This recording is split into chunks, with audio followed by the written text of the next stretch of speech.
Hello everybody and welcome to a brand new Elder Scrolls Online build video with me, Sherman. Today we are going to be talking about the Meridia's Guardian changes for the Clockwork City update. And to be honest with you guys, there isn't a whole lot of changes when it comes to the gear that we wear. We are still wearing 5 pieces of Kvetch's Gladiator, 5 pieces of Plague Doctor, and 2 pieces of the Swarm Mothers. Now, you can change out the Plague Doctors if you want to for Ebon. Depending on your race, you can do that. You can do it with pretty much any race, but you do have to use Tri-Stat Glyphs to get the extra health in there. And I would suggest, if you do that, to put it on the helm, the chest, the legs, and the shield. And to make sure that your shield is Nirnhoned, because if it isn't Nirnhoned, you don't get the resistance values you need to be like at the capable levels. So let's go ahead and take a look at the stats again. We are at 14,000 magicka, 31,000 health, 30,000 stamina. We are sitting at a 2291 weapon damage with a 41% critical. Our spell resistance is 27,000 unbuffed and 26,000 unbuffed on physical side. And you can see here with the health recovery and the stamina recovery, we have a really good out of combat recovery rate for these two.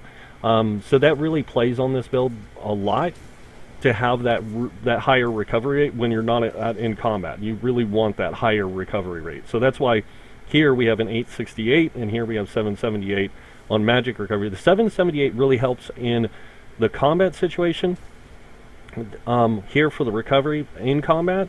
And the stamina recovery doesn't really help, but it's good to have a higher recovery because of your return when you do heavy attacks. So you kind of want that extra coming in when you do those heavy attacks. We do have a 41% weapon critical. I know a lot of people have complained to me in the past about this set, the running Kvetch's, that it's not a very good set. That Huntings is a better set for this. Actually, Huntings doesn't give you the same capabilities Kvetch's does.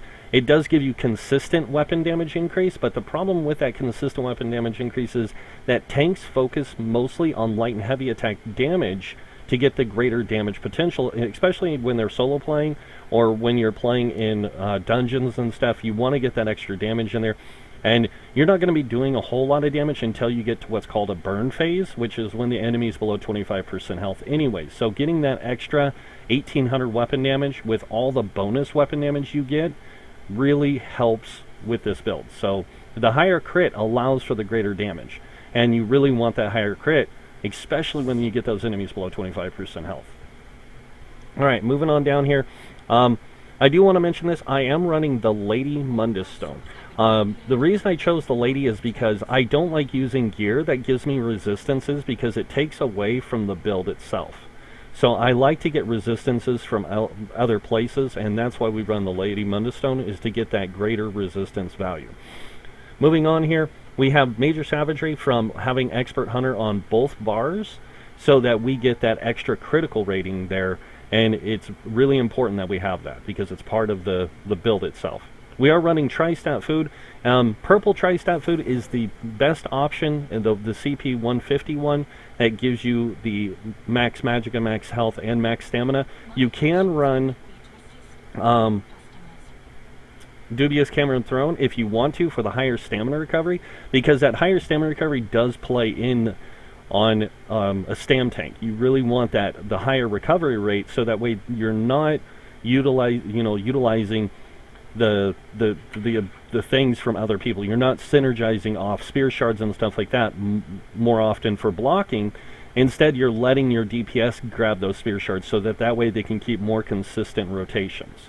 So it's kind of a mixed bag there, how you want to play it, but I chose this to be the better option. So alright, let's go ahead and take a look at the gear. Again, the gear is pretty much the same. We are running 2 Swarm Mothers, head and shoulders. The head has to be infused. I chose medium because when I did the test with medium gauntlets, you do get a little bit more resistance, but to be honest, it's not that much of a difference between running a medium helm and heavy gauntlets, or running medium gauntlets and a heavy helm. The resistance value is literally only off by about 2, maybe 300 points, so you're not really giving up that much. The reason I went with the helm medium was so that way I could have more consistent heavy on the body armor than anything else. Alright, moving on, we are running a heavy reinforced shoulders.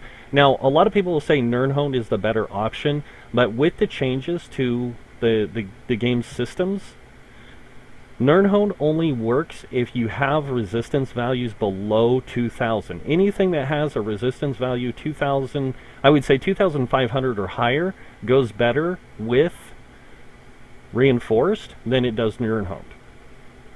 And that's because Nirnhoned gives you a flat number, where reinforced gives you a percentage number. The percentage number will always supersede a flat number the bigger the number gets. Because the bigger the number gets, the bigger the percentage that you get. Like, even if it's only 16%, that 16% becomes a much larger number than a flat value number. On the gauntlets, we are running reinforced as well. It is better to go Nirnhoned here. I need to get that changed. I'm going to be changing that in this update. I haven't changed it yet because my crafter that has the Nirnhoned capability, I don't have Nirnhoned on all my stuff yet, so I'm still learning that, and I'm working on getting that for my armor right now. But I need to finish like researching other pieces still, like the helm, the shoulders, you know, like, because I'm missing the helm and shoulders, like all the stuff there. So I'm finishing those up before I do Nirnhoned, and Nirnhoned is going to be my last thing I learn across the board. So I'm out farming Nirnhoned stuff right now, like Nirncrux, a lot of it, so I can get all my stuff trained in Nirnhoned when I have it. So, right, so reinforced here. It's better to go Nirnhoned on the gauntlets because you will end up with about a 1,700 armor value when it's golded out. On the belt, I am running a Nirnhoned belt because it is a light belt, and as you can see, it gives a flat value of 301, increased spell and physical resistance. So it increases your armor value by 301. So on a belt, on a light armor piece, that greater resistance value is much better when it's Nirnhoned. So that's why I'm running Nirnhoned. And of course, the boots are also reinforced, just like the shoulders, because the shoulders and boots share the same armor values. And just like the helm and the leggings, I believe, on the heavy do share the similar armor values. So the three main pieces here are all infused. And as you can see, I am running 5 pieces Kvetch's Gladiator, 5 pieces of Plague Doctors, and those are up all the time. The Plague Doctors is up all the time. But I lose the benefit of the 1800 weapon damage when I switch bars to the bow. I am using a bow now, and I'll get to that in a second, why I switched to the bow from the two-handed, because the two-handed does give you an extra damage shield, which is phenomenal when you're in trials. It's really good. But when you're playing mostly dungeon play, like I have been in the past, I spend most of my time in dungeons and only go to trials when I need to for purposes I'll explain later, but when I'm needed to tank trials, I run a two-handed. So that's pretty much it with that. On the gear, I haven't changed anything. I'm still running the 3-piece Plague Doctor jewelry, and as you can see, I have 2 weapon damage, 1 magic recovery. Usually I do the weapon damage on the rings and the magic recovery on the necklace, but I haven't kind of messed around with this. I haven't changed this, so I'm just kind of leaving it as it is. Would you stop? That's a bug, by the way, with the game client. Just to let you guys know, it's a known bug, but they haven't fixed it yet. Because it's been here since Horns of the Reach, and it's, yeah, we won't even get into that discussion. So, but yeah, this is a good setup right here. Now, you don't have to go with Magic Recovery if you don't want to. I use Magic Recovery because I'm a Wood Elf, and I have no Magic Recovery whatsoever in my class, or in my race. So I use that to get that extra little bit of magic recovery. Now, my class has a 10% magic recovery, but I have to activate a skill or have a skill, slotted, and I don't want to have that skill slotted because I don't use it. Like, it's non-relevant to me, so I don't use that ability. All right, moving on down here, we are running a Nirnhoned shield, like I said. Now, on the shield, I run Nirnhoned because it gives the greatest resistance value for your defensive capabilities. And on top of that, I do run the Gladiator on the sword and shield. The sword is also Nirnhoned, and as you can see, I do not run a crushing enchant. The reason I don't run crushing on this is because resource management is really hard when you're tanking sometimes. So I put this on here, the magic damage with the stamina return, because when I do a heavy attack every so often, I get a greater amount of resources back with this thing, because if it procs the weapon magic damage, I get that 354 on top of the normal thing. So that's why I went with this, and it makes it a lot easier for me to manage my stamina in combat. So I very rarely run out of resources at all anyways, but this just allows me to cover my resources a lot easier. So moving on to the bow, we are running a hardening enchant on the bow. The bow is a defending bow, and like I said, you can see here I still have my Gladiator's Greatsword for when I do tank trials, and I run my Greatsword on the main bar, my Sword and Shield on the back bar. And the reason I do that is because when I tank in trials, I switch my skills around, so that way my two-handed is on the main bar, so I can get the dual damage shield effect, very similar to like PvP mages do, or Sorks do.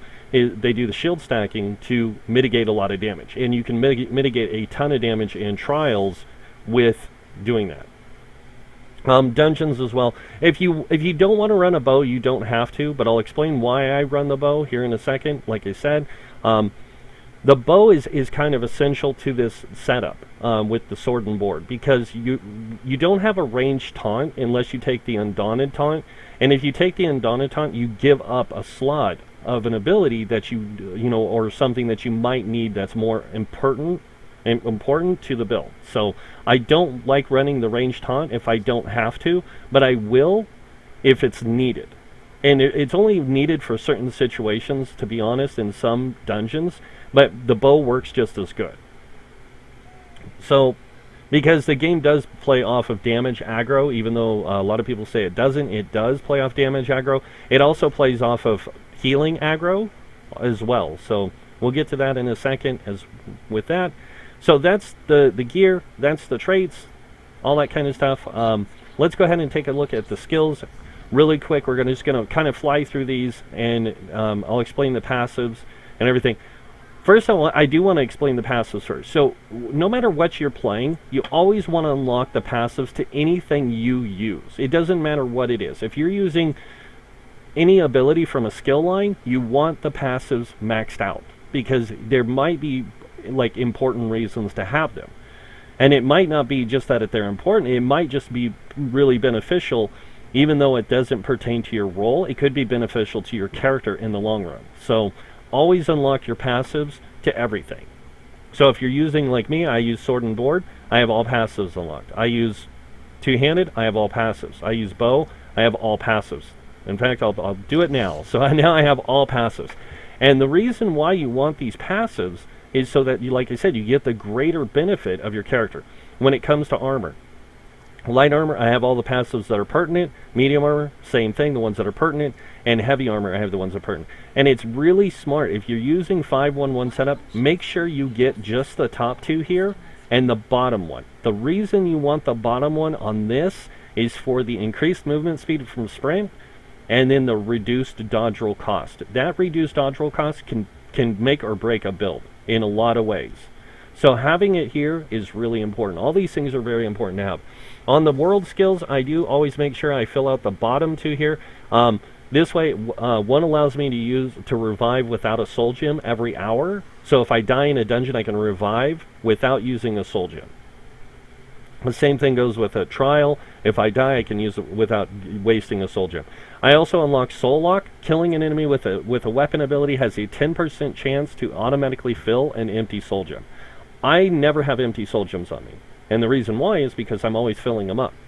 So, on the guild, I always fill out the Fighters Guild, this one and this one, no matter what.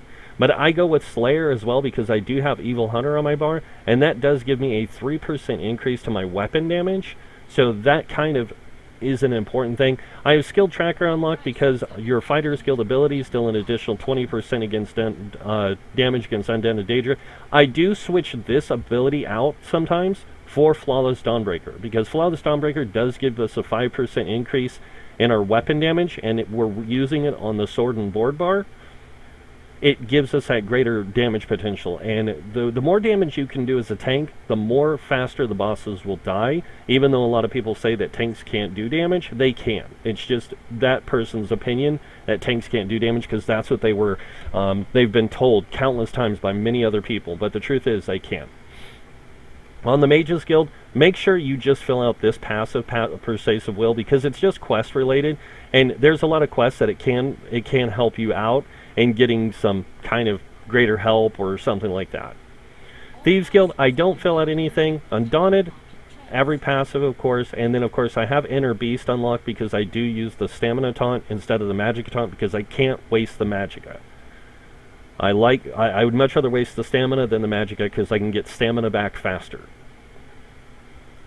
Moving on, Assault, I have Aggressive Warhorn. As you see, I have other abilities here unlocked. I have Echoing Vigor, I have Razor Caltrops. I do use those abilities, but on the passive side, nothing. Same thing goes with Support. I have nothing here unlocked, even though this would be a good one to have on this bar, because it gives me magic recovery. And an extra magic recovery is good, especially with running this. I do have Purge unlocked, but I don't use Purge that often.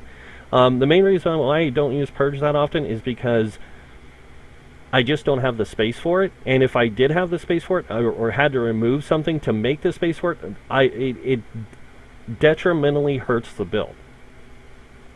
So Efficient Purge is a really good one to get, and have it, make sure you have Purge unlocked and unlocked Efficient Purge. If you need to purge, I would suggest switching out Caltrops for it, just because. It's the only slot that you can really float.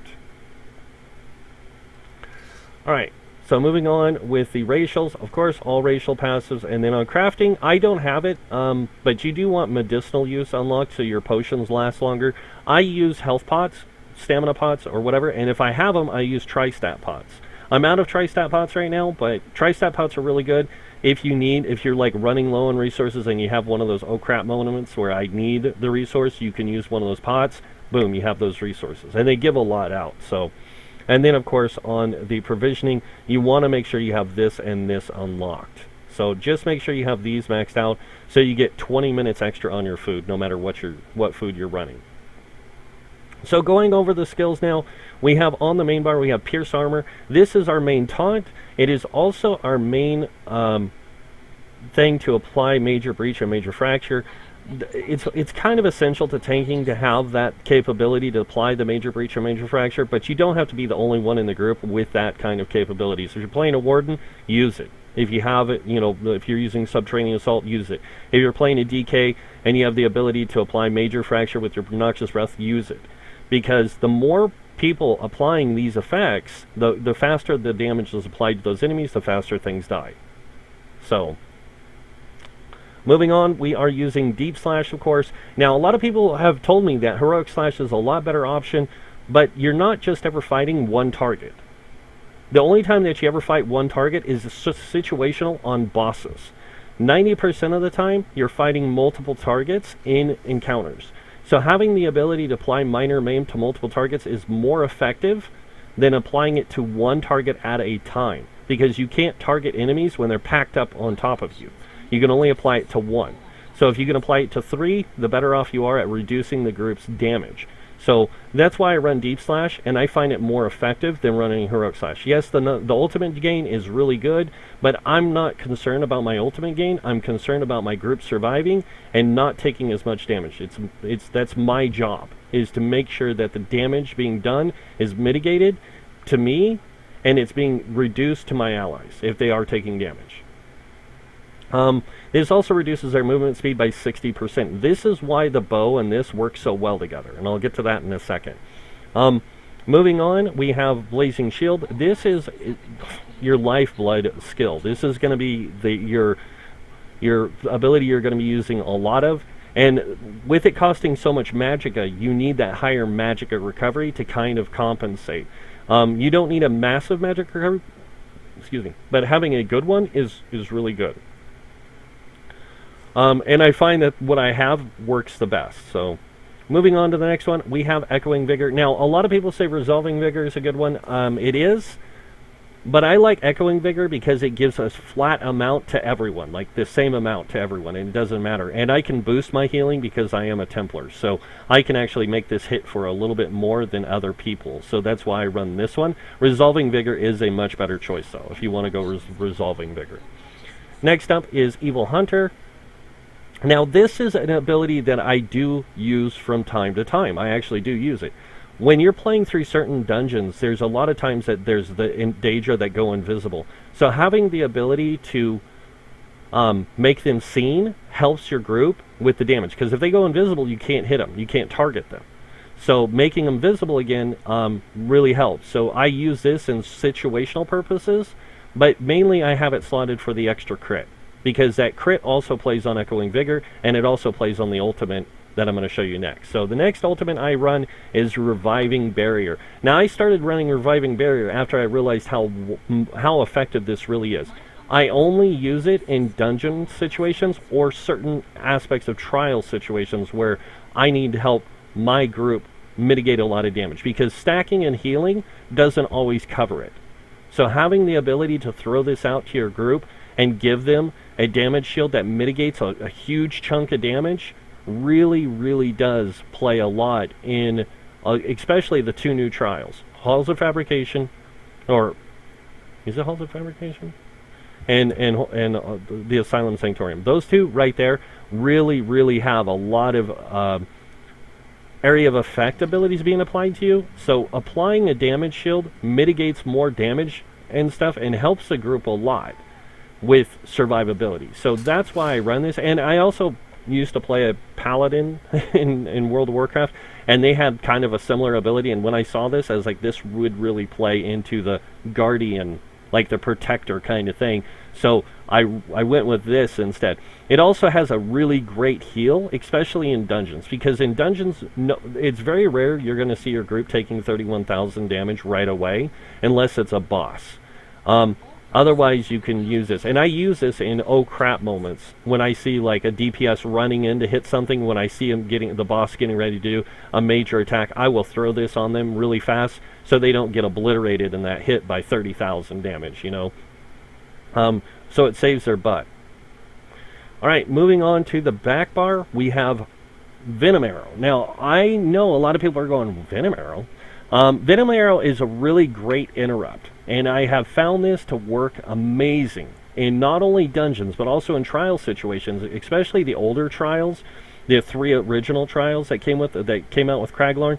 This is where this plays really well, especially in, I think it's Ethereum Archive. Is that the one? I gotta go look, guys. Sorry, I don't remember all the trial names. Yes, Ethereum Archive. This works really well in here in stopping the enemies from doing their damage, like stopping the enemies from casting. There's a lot of casting in this, a lot of magic stuff.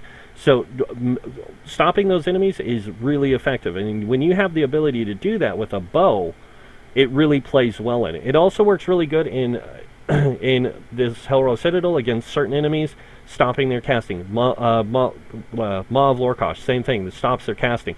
And the more you can stop the casting and interrupt them, it also sets them off balance, which means they take more damage while they are off balance. So it really does, you know, help in those situations. Alright, going back here. Now, I'm going to talk about this because I do play with 2 different skills here. I haven't used this one too much because I was running a different skill.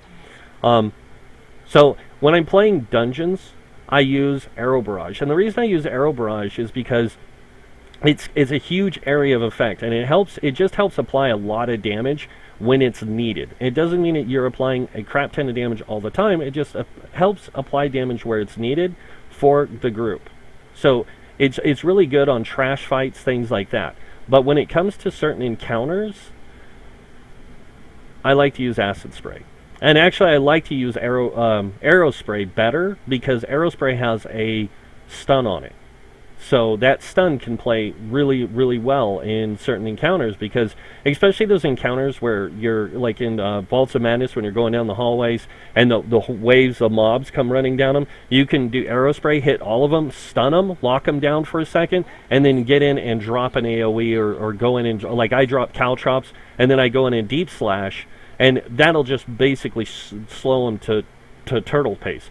On top of that, this also does reduce movement speed in arrow spray and in acid spray. Acid spray just gives you a little dot, which I'm not really worried about, but some people might be. So I switch out Arrow Barrage for Acid Spray or Arrow Spray. Arrow Spray is a much better option. Now, one of the other things that I might switch Venom Arrow out for is Focused Aim to apply that extra minor fracture, because I don't use Crushing. This does play that part for me to where I can have that crushing effect for my group, but it's very situational, and I only use it in certain encounters. So I switch this out for Venom Arrow, but I find Venom Arrow to be much more effective. Alright, moving on. Next we have Caltrops. This is another one. Great ability for reducing movement speed. When you have this combined with Arrow Spray, combined with Deep Slash, you can pretty much drop a group's movement speed to a crawl. So it's really effective in that sense, especially with trash fights, because you really want to control the fight in trash fights, because you don't want the mobs spreading out too much. You want to kind of keep them contained in one area so that the AoEs of your mages or your different people can really be applied to those enemies. So having Caltrops to reduce the movement speed, using Deep Slash, using Arrow Spray, just is a greater control capability for your group. Alright, next up we have Restoring Focus. Now this is like your Lifeblood build, another Lifeblood skill, because this also boosts your physical and spell resistance by 5,280, but on top of that it gives you minor vitality and minor protection. The minor vitality increases your healing received by 8%, which stacks with your heavy armor passive, which gives you another 8%, and then on top of that you can get more percentages from other places. Like I'm wearing Plague Doctors, I get another 4%, so I'm actually at a 20% healing received, and it also gives me minor mending when I cast a circle. So I get minor mending on top of that, which makes my vigor and my reviving barrier heal for more. Not only on me, but also on my group. On top of that, when you're standing in the circle, you get 8% damage reduction. So you don't need as much damage reduction in the champion points, even though the more you can get, the better off you are. But this just plays on that, where you don't need as much, so you can spread your points out a little bit. And because you're a Templar, you don't get the same kind of defensive capabilities as a DK. So, and honestly, the trade-off isn't much. It's just that I like playing my build this way versus the other way. So, next up again, Evil Hunter, because you want that higher crit, especially on the bow. The bow does get a higher crit value, as you can see here. We have a 45, almost 46% crit, so you will be critting more often with the bow. And any ability you cast on the bow bar, even if you switch bars, maintains that same crit value, because that's what it was applied with, is that 45%. So your Arrow Barrage, all that stuff is getting that 45% crit chance. And then on top of that, you do have less weapon damage, but that's fine. Don't freak out about it. It's fine. You're using it for the reduced movement speed, that kind of thing. But it does help to have that boost there. So, all right, going back to the skills, the last and final skill we have on our bar is Aggressive Warhorn. Now I use Aggressive Warhorn, but it's very situational now, because Reviving Barrier is just that much better for the purpose of keeping my group alive and making sure that the content is getting done at a survivable pace, not at a fast pace, but just enough to survive the content. Like, because I'm seeing this happen more often than none. I get in a group even with meta players, and 9 times out of 10 in most boss encounters, the DPS will die. 9 times out of 10, a DPS player will die. It doesn't matter if they're a vet player or there's somebody who's skilled at playing their character. 9 times out of 10 they will die in certain boss encounters, and having a barrier there to save their butts is a lot more important than popping Warhorn to give them a 9-second increase in damage and boosting their stats. The boost in stats is nice, but it's still not enough when they're taking 30k damage or more from a hit. So it's just a lot better to have that safety net. So Warhorn's good, and don't get me wrong, it's a great ability. I love it, but I'm finding Barrier to be a little bit better right now, especially with the new content like the Halls of Fabrication and the Asylum Sanctorium. Like, Barrier works great in there because of all the damage that your group's taking. The more damage mitigation you have, the more your group's doing damage. Because if your group's dead, they're not doing damage. If they're alive, they can do damage. And if they're alive, then I can use Warhorn. But if they're dead, I can't use Warhorn. It's pointless. It's useless. So you have to make a choice. What's more important? Survive them being alive and doing damage, or them being dead and not doing any damage? And then everyone else having to stop doing damage to bring them up. You have to look at those things. And it's really important that you do that. So it's kind of a personal trade-off, like I said. So here's the reason why I use the bow over two-handed. Two-handed has nothing there to reduce the movement speed of the enemy. It has no controlling effects whatsoever. It does have some, but not enough to like be anything. Like if you go in here and you look at two-handed, like Brawler doesn't have any reduced movement speed or anything like that. It's just, it gives you a greater damage shield, which is really good, but it has nothing in here that reduces the movement speed of multiple targets like the bow does and like Deep Slash does. So I kind of want that greater control effect in my stuff, and I'm finding that it works just a lot better to be able to control the mobs more than it does to just beat them down. Because you can beat them down, but the more you can slow them down, the more you can beat them down faster, because they're in one confined area and they're not spread out all over the place. As long as they're not spread out all over the place, you can keep them confined, the better off you are.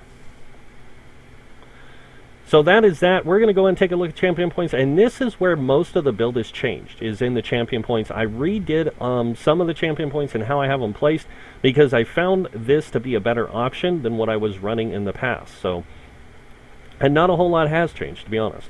So 23 in Ironclad, as before. This reduces direct damage. We do get the 8% when we're in our circle of Restoring Focus circle. We get the 8% damage reduction, so we don't really need a whole lot of damage reduction because we're getting another 8% from that.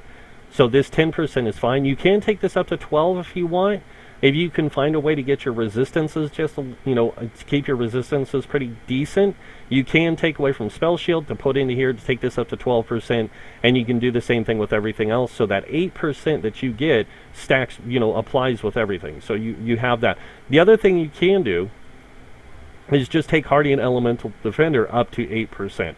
That way you get 20% from here with that 8% damage reduction you get from the other things, and it does apply with these as well. So you would end up with a 30% damage reduction from this, even though you're at 28 right now. You won't notice 2%, trust me. Alright, moving on, we have 20 points on the Spell Shield. This gives us an extra 1900 spell resistance. That's how our spell resistance is so high, is that 1900 really plays well into that. So, alright, moving on, we have 23 into Thick Skin. This reduces the damage we take from damage over time by 10%. Really plays effective on this. Now, there's a reason why I have so many points in this tree. One is spell absorption. When you take Flame Frost, Shock, or Magic or Oblivion damage equal to 30% of your max health, you restore a huge chunk of magicka. Now, I do take 30% of max damage sometimes from these things, so getting that magicka back gives me the ability to cast my shield again to keep it up. Now, it can only happen once every 10 seconds. It should not be happening every 10 seconds. You should have it there for if you need it. So if you are running low on magicka, you have a way of getting magicka back. So that's kind of important to this. Bulwark is also essential to tanking. Like, you want that extra spell and physical resistance from a staff or shield. Frost staff or shield. You want that extra resistance. 1500 extra resistances, and it really plays on the new systems really, really well. So, next up is Critical Leech. A lot of people don't see the big deal in this, but whenever you deal critical damage, you heal for so much health, and that effect can occur every 5 seconds. So it doesn't matter. If I do a critical hit every 5 seconds, I'm getting extra health. That gives me more survivability, because the more I can maintain my health and my survivability, the less my healer has to rely on keeping me healed, and they can focus on doing other things. Alright, 43 in Hardy, 43 in Elemental Defender. We both know what these do. This does the physical, poison, and disease damage reduction. This does Frost, Flame, Shock, and Magic damage reduction. Very similar to what we get in the Mage's line. with the elemental expert and the mighty thing, it's the opposite of those. So you can boost your resistances from that. It's counterplay to it. So this right here is really good. The 10%, like I said, you can take it up to 12% if you want to, but you're just going to be putting a lot of points in here to get that 12% that you could utilize somewhere else. And that somewhere else is over here in things like Bastion. This increases the effectiveness of your damage shields by 10%. If you look over here at my barrier, this gives me 31,000. If I remove that 10%, it goes to like 28,000. So getting that greater amount really helps. Also here, this would be 30% without that 10%. That 33% with 4% added to it per enemy is really effective in making a lot larger damage shield for you. So when you're in trash fights, this is going to give you a big damage shield. When you're fighting a single boss, it's going to give you a decent damage shield to mitigate chunks of damage at different times when you need it. So you really need Bastion. It's really important. But you don't need a lot of points in Bastion, just enough. Next up, we have Expert Defender. We have 16 points in here. This reduces the damage you take from light and heavy attacks by 10%. If you guys didn't know this, most NPCs in the game, it doesn't matter what they are, if it's a monster, if it's a boss, it doesn't matter. They're going to be doing more light and heavy attacks to you than anything else. So reducing that damage by a greater amount saves your life. Doesn't matter whether you're playing a tank, a healer, or DPS, having this is super important because it helps mitigate even more damage, because most of the time you're taking light and heavy attack damage from enemies. So reducing it by a greater amount will save your life in the long run. Alright, moving on, we have 35 points in here to give us exactly 3,049 physical resistance while wearing 5 pieces or more of heavy armor. This is essential. And I'm not saying like it's important. This is essential to this build. If you do not put the 35 points in here, you will have such a low physical resistance, you will die all the time. You don't want to be dead as a tank. You want to be up and running. So this will put you at 30 above that 25k in physical resistance, and that's why I have it here, is to get that extra resistance value. Next up, I took the last 4 points and I put in the quick recovery, because this does apply to the quick recovery of my healing received, and it's just enough to give me a little extra. Alright, moving on to this over here. We have 23 in the Warlord, giving us reduced block cost, or break free cost of 10%. Being a tank, stamina management, magic management, all that is really essential. In this case, this tree plays mostly on your stamina, like management stuff, of like non-combat skills, like non-skill bar skills, but things that you use passively, kind of like blocking, you know, that kind of stuff. It's ways of reducing the cost there. And that's why I have this here, is because that 10% saves me stamina when I have to break free. Because I do break free quite often, because I do get stunned and stuff, especially when I don't see an enemy coming in from behind or something like that, and they hit me and stun me. This allows me to break free and not waste a bunch of stamina to do so. Next up, we have 16 into bashing focus. This gives us a 10% reduced cost in bash. You really want that reduced cost in bashing because of the fact that you do bash as a tank a lot. And 10% does save you, again, more stamina. So it's not a huge chunk of stamina that it saves you, but it's enough to make a difference. Alright, moving on to the military. This is where I changed up the build the most. I used to have 27 points into both of these to give me 6% because I'm a Templar. I get an innate 4% increased magic recovery and stamina recovery. But I noticed that when I took these up to 10% on PTS and was tinkering around with this stuff, like if I could get this up even to 14%, it gives me greater recovery management on my tank. But this right here is like perfect, because it gives me just the amount of recovery I need to stay sustained. So this gives me 10% stamina recovery. This gives me 10% magic recovery. I am a Templar, so I get 4% from a passive in magic, and reduced cost of magicka and stamina abilities, but I also don't get any recovery because I don't have a certain skill slotted. So I need that extra recovery in there to make up that difference. I am a Wood Elf, so I get 21% stamina recovery. On top of that, this 10% makes it 31%, which really helps me with my stamina resource management. So, yeah, very beneficial. All right, moving on to Nactisy. This is essential to all tanks, no matter what. I hear people say this, like, oh, well, such and such said it's not important. They're not really understanding of like how tanks work in this game. Tanks get 90% of their resources back from light and heavy, or mostly from heavy attacks. So if you are not heavy attacking to get resources back and you're relying on somebody else to feed your resources, remember this. You're relying on somebody else to waste resources to give you resources. And yes, I said waste, because that's what they're doing. They're wasting resource use to give you resources when you have a very, very, very capable way of getting resources back by heavy attacking in between blocking. And that is essential to this game. This game is not like any other MMO, and if you don't play the game by the rules of its design, you're kind of just wasting your character's build. You're just wasting it in a lot of ways.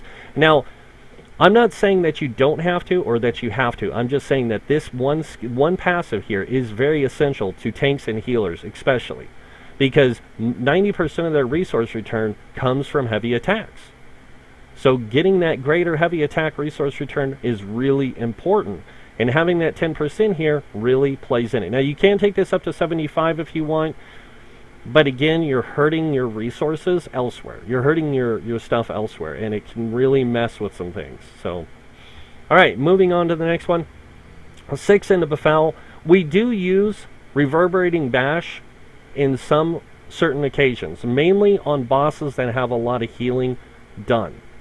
Like the Direfrost Keep Witch. There's another couple bosses in Trials. There's a boss in a couple bosses in other dungeons that do have heals, and reducing that healing effectiveness can save you a lot of time in taking down that boss. I've seen fights in Direfrost Keep last from anywhere from 30 minutes on the final boss, like 15 to 30 minutes on the final boss, drop to 6 to 5 minutes, or 5 to 8 minutes at least, with using Major Defile on the final boss, because it makes it that much easier, because she can't heal for as much when she zaps somebody's health. And what do you have to do when you do that? You have to break free when she grabs you. What are you doing when you do that? You're wasting stamina. So this is essential. Like I said, these champion points are essential in all builds, and having certain ones used is very essential to have. Befoul is very important for a tank to have, because it's their job to know the mechanics and to utilize their skills to slow those mechanics down, to slow the effect of what the boss can do, so that the damage dealers can get in and do as much damage as possible. This is part of it. So I'm just saying.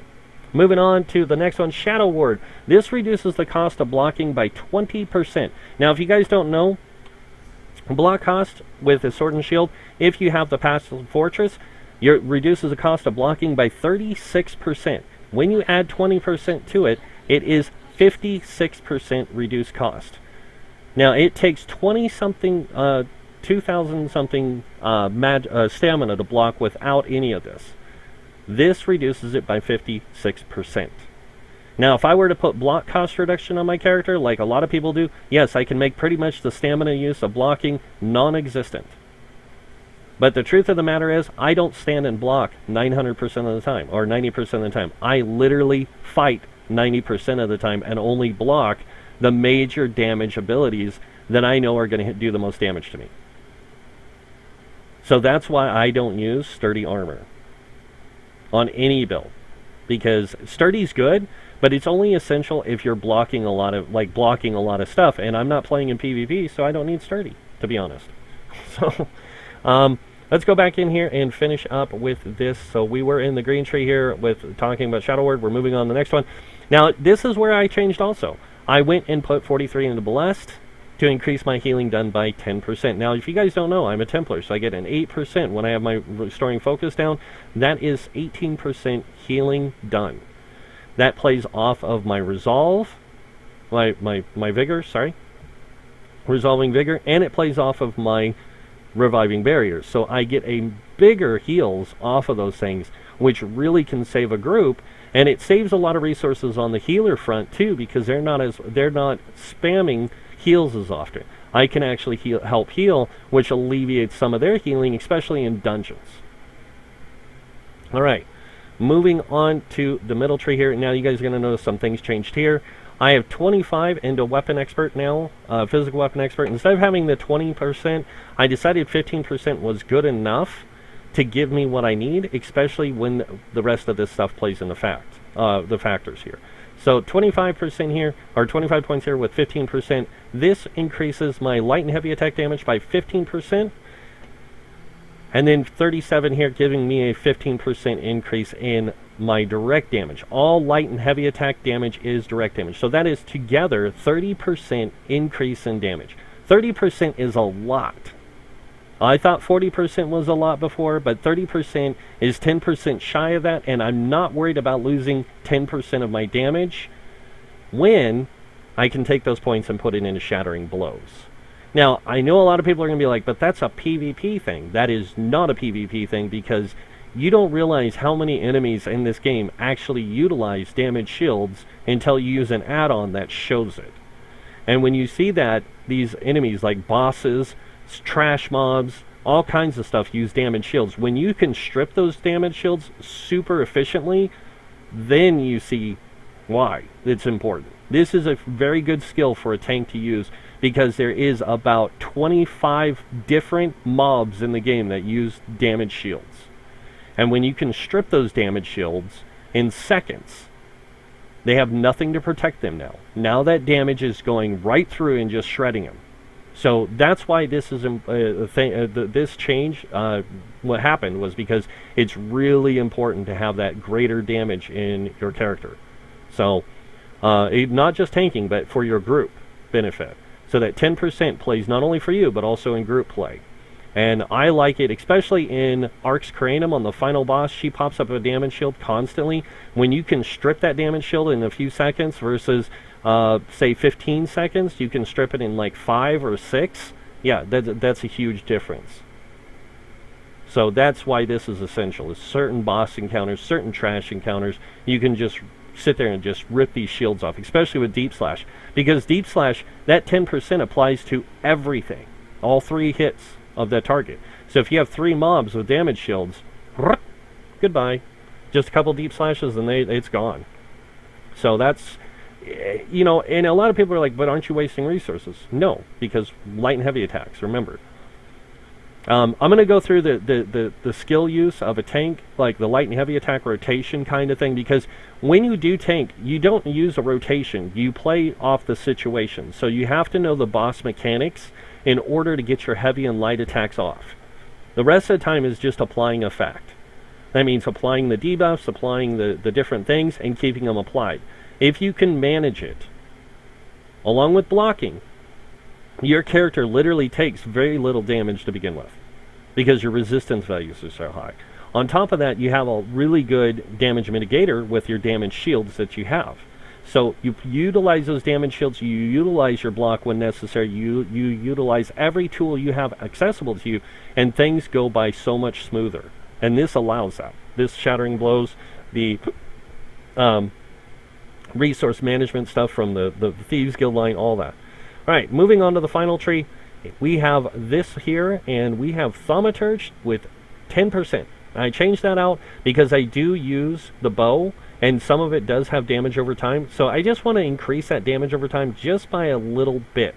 Now, if you don't want to put points in here, you don't have to. You can take these 23 points and put them either, put in here, taking this up to 15%, and then put the rest into your piercing armor. It's really up to you how you want to do the Thaumaturge stuff. I like using Thaumaturge because I do a lot of bleeds, or not bleeds, but damage over time with my bow, so it does increase that. Alright, moving on, 23 into Precise Strikes. This increases the damage and healing you do with stamina-based stuff. Now, I don't know if you guys know this, but your ultimate, depending on what your primary stat is, it will depend not only by not what it's casted, not what it does. If it does magic damage or healing, will be affected by your primary stat. So if you have max stamina as your primary stat, it will be affected by precise strikes. If you have magic as your primary stat, it will be affected by Elfborn. So that's why this is very essential for me, is because those critical heals I can get off that barrier come from this. Vigor comes from this. So getting that extra heals in there and the higher crits really play on that, because it's a stamina-based ability. The crits from it are also based on stamina. Same thing with barrier. And yes, that is exactly how it works. I tested it like 100 different ways to Sunday, and no matter how many times I tested it, it came out with the same results. Barrier heals off of this if this is your prime stat, stamina. So that's why you utilize this. Next up, we have 13 into piercing. This gives us an extra physical pen because we don't use a crushing enchant. This can kind of alleviate some of that for us. Not for the group, but for us. Now, when I play in a group, depending on the group I'm playing with, one of the groups I do play with, the stamina DPS runs a crushing enchant on his main weapon because, like he said, having the greater weapon damage, he can do that on the back bar, and then he can use the crushing enchant on the main bar because he runs an infused weapon instead of Nirnhold like a lot of the meta stuff. And that's what he found to be the most effective for him, is that way he can get the greater penetration even when he's solo playing. So that's why he uses the crusher enchant. Alright, moving on here. Mighty, increase your physical, poison, disease damage by 10%. Like I said, the red tree has the opposite of this. It has hardy. This is the stamina or the damage version. This increases those things by 10%, which does stack with this 30%, making it 40%.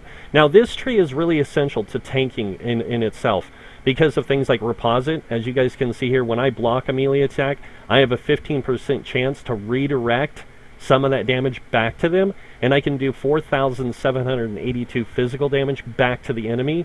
And this effect can occur once every 5 seconds. So every 5 seconds, if I block an attack, and it's a heavy damage attack, I have a 15% chance of doing that extra damage back to the enemy. Now, it's not a lot of damage to some people, but it can add up over time. And that can really play on your group and their effectiveness in killing a mob or a boss or something like that.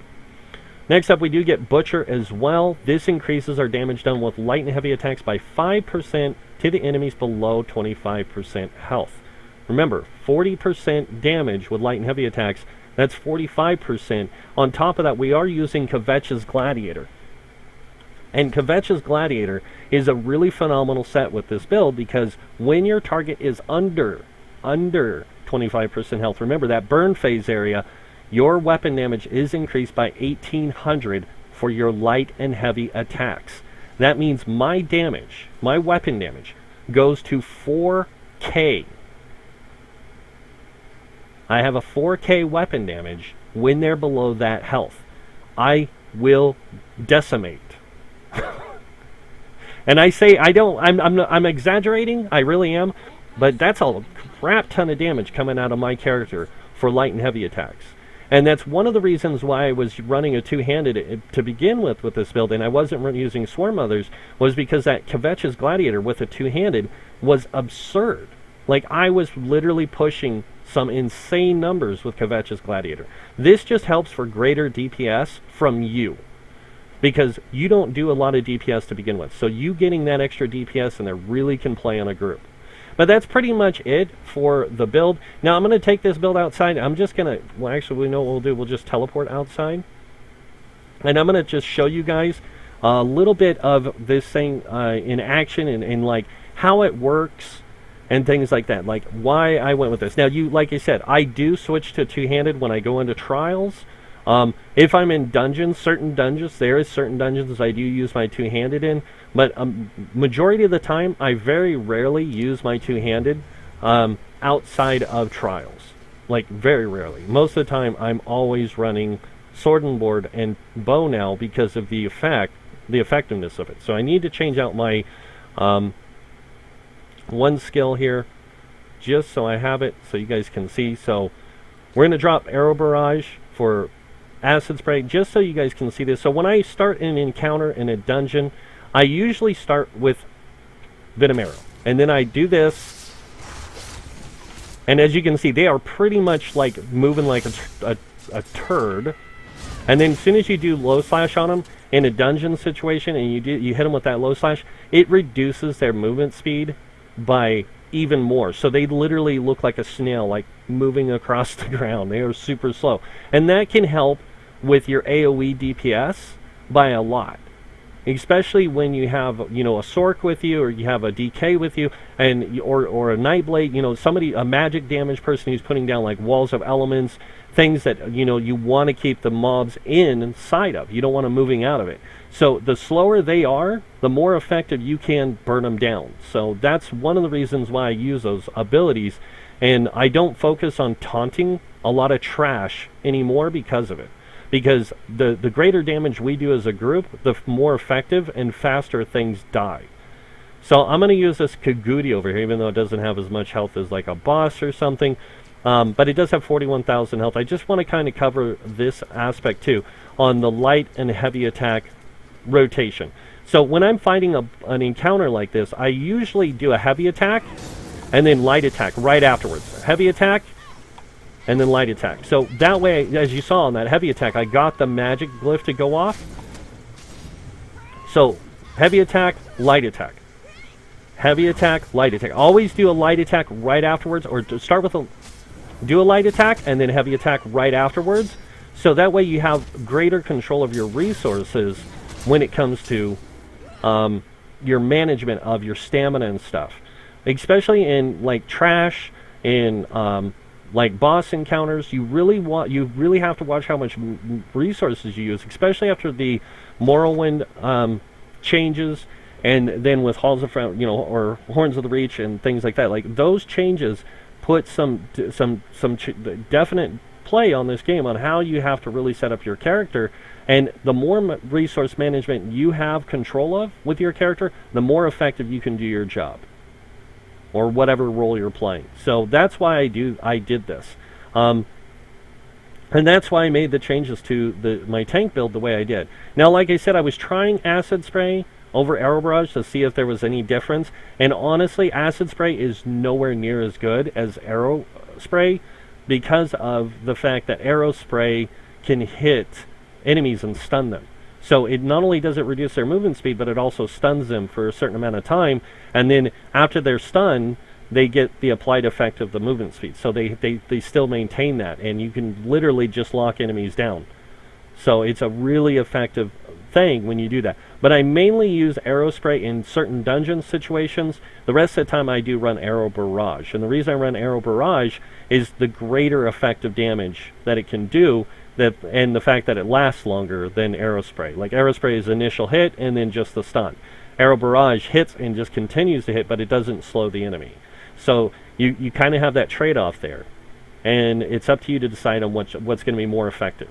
So, but that's pretty much it for this build, guys. This is Meridia's Guardian. New update for Clockwork City. I hope that you guys like it. I actually prefer this play over a lot of other tanks, because of the fact that I'm not a big DK fan. I just don't like the way they work over the Templar. The Templar to me is the superb tank over the DK. Even though the DK has more utility for certain factors, the Templar can do just that much more. Like, it has the greater healing effects, it has the greater, you know, all that. The DK, you have to time your healing, like, constantly. This, you don't have to time, you just heal, you know. And it's just, it's really, really effective. So that's mainly why I did it, why I made the changes, why I did the things I did, and why you're seeing the build come the way to fruition the way it is because the more I tinker with it, the more I play the build, the more I become like skilled with the build, that I can actually change between different weapon types and different things like that. Like I have even tried dual wield and bow. Like dropping sword and shield completely and went dual wield and bow. It works, but I'm not super effective at it because of the fact I'm not trained very high, as you can see.